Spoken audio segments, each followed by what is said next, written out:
6. Al-Tantuya Sharibu. 18 Oktober 2006, seorang wanita Mongolia, Al-Tantuya Sharibu ni dicolek dan dibawa ke sebuah kawasan terpencil di Shah Alam. Mangsa ditembak di kepala menggunakan senjata automatik sebelum bahan letupan C4 diikat pada mayat. Kemudiannya diletupkan dengan letupan yang biasa digunakan untuk meletupkan bangunan. Kes pembunuhan ini adalah antara kes yang berprofil tinggi dalam sejarah Malaysia kerana pelibatan seorang penganalisis politik yang dikatakan rapat dengan timbalan Perdana Menteri ketika itu, iaitu Abdul Razak Baginda. Kehilangan Al-Tantuya disedari oleh sepupunya dan kemudiannya membuat laporan polis dengan mendapatkan bantuan daripada Kedutaan Mongolia di Bangkok. Siasatan polis telah menemui serpihan tulang yang kemudiannya disahkan sebagai Al-Tantuya. Hasil siasatan mendedahkan bahawa mangsa telah ditembak 2 kali sebelum C4 digunakan pada mayat mangsa. Akibat daripada letupan yang kuat gila tu, jasad mangsa telah berkecai dan identiti mangsa hanya dapat dikenal pasti melalui ujian DNA ke atas serpihan tulang yang bertaburan. Abdul Razak Baginda ni mengaku yang beliau mempunyai hubungan sulit bersama mangsa, tetapi telah berkali-kali mangsa mengganggu dan mengugut beliau, telah mendorongnya mendapatkan bantuan DSP Musa Safri. Kalau korang nak tahu, DSP Musa Safri ni adalah ketua kepada Azilah dan Siru. Tetapi yang peliknya, pendakwa raya kes ni dibicarakan langsung tak panggil beliau sebagai saksi atau tertuduh sepanjang perbicaraan. Proses perbicaraan di Mahkamah Tinggi Shah Alam akhirnya mendapati bahawa 2 orang anggota PDRM, Ketua Inspektor Azilah Hadri dan Korporal Sirul Azhar Umar didapati bersalah kerana membunuh. Untuk pengetahuan korang, mereka ni adalah anggota unit elit tindakan khas polis Diraja Malaysia dan kedua-duanya telah ditugaskan sebagai pengawal peribadi kepada TPM masa tu, Datuk Najib Razak. Mahkamah telah membebaskan Abdul Razak Baginda atas kekurangan bukti. Kegagalan pihak pendakwaan pada tahun 2013 telah menyukarkan lagi penangkapan ke atas salah seorang suspek, iaitu Sirul. Sirul ni dikira bijak jugalah sebab dah plan awal-awal dan sempat melarikan diri ke Australia sebelum keputusan Mahkamah Persekutuan dibacakan pada 2015. Usaha pihak berkuasa Malaysia untuk mengekstradisi beliau telah dihalang oleh undang-undang Australia. Kes pembunuhan yang penuh kontroversi ini masih lagi menjadi misteri dan menimbulkan banyak persoalan rakyat Malaysia dan dunia. Hanya pelakunya sahaja yang tahu apa sebenarnya terjadi dan siapa dalang yang bertanggungjawab di atas pembunuhan kejam ini. Sehingga ke hari ini, motif pembunuhan gadis Mongolia ni terus menjadi misteri dan masih lagi tak dapat dirungkai dalam perbicaraan di ketiga-tiga mahkamah yang membicarakan kes tersebut. 7. Adik Nurin Jazlin. Nurin Jazlin binti Jazmin adalah mangsa pembunuhan kejam yang pernah menggemparkan Malaysia. Kanak-kanak yang berusia 8 tahun ni dilaporkan hilang selepas pergi ke pasar malam berhampiran rumahnya di Seksyen 1 Wangsa Maju, Kuala Lumpur untuk membeli klip rambut. Selepas tak pulang ke rumah, ibu bapa dia ni jadi risau dan membuat laporan polis.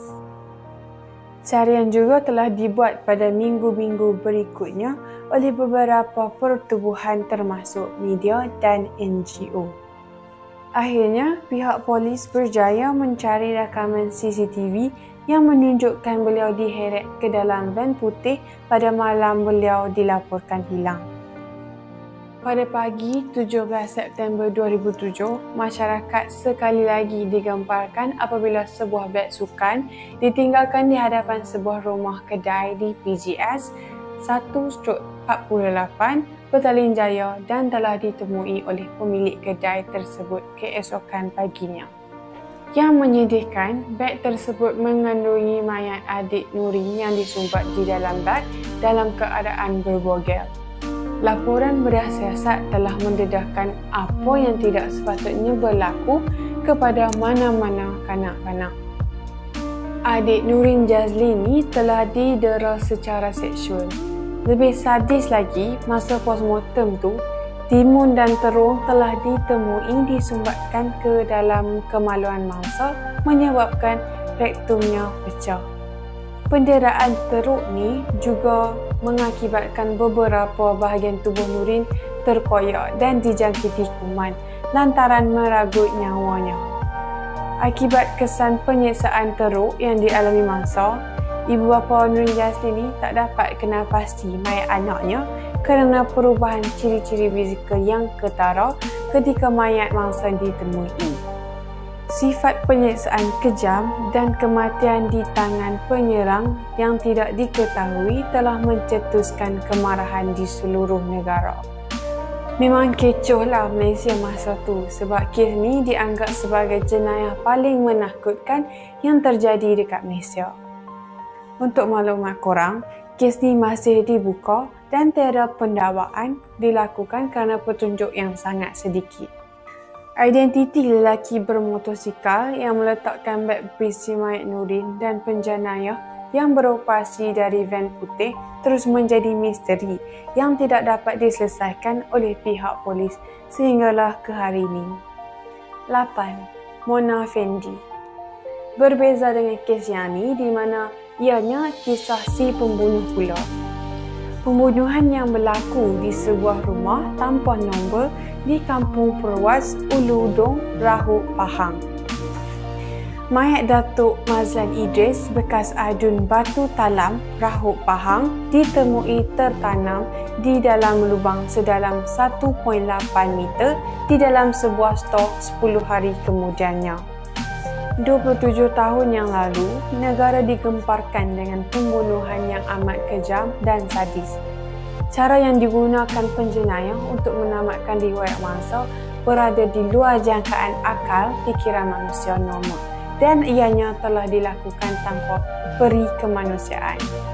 Motif pembunuhan adalah kerana tamakkan harta dan wang ringgit. Sebenarnya, pembunuhan ahli politik itu telah dirancang awal oleh suspek iaitu Mona Fendi.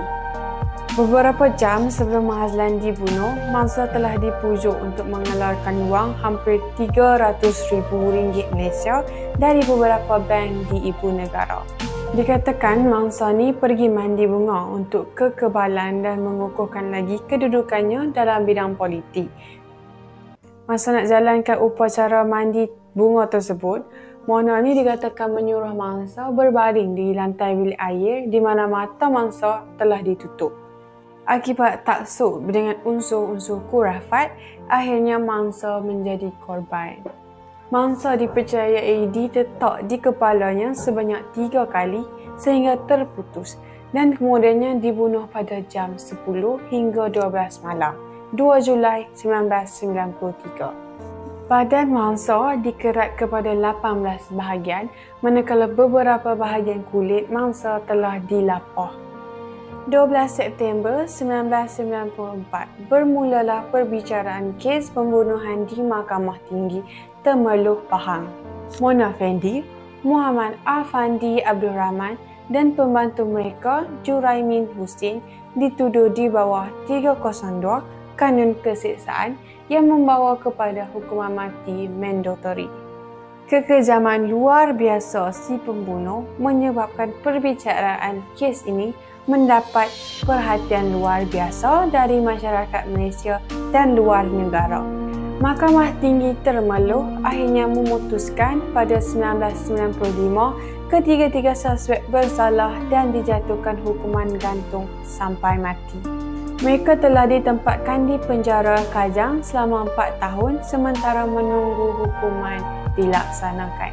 Pada 2 November 2001 berakhirnya riwayat kisah yang cukup popular di kalangan rakyat Malaysia sehingga ke hari ini di atas kekejaman mereka terhadap mangsa. Guys, sedih kan? Sakit hati semua tu. So, kebanyakan mangsa adalah wanita. Semoga Tuhan melindungi kita semua daripada kejahatan manusia. Bagi kes yang masih tidak dapat diselesaikan, kebenaran akan terbongkar juga suatu hari nanti.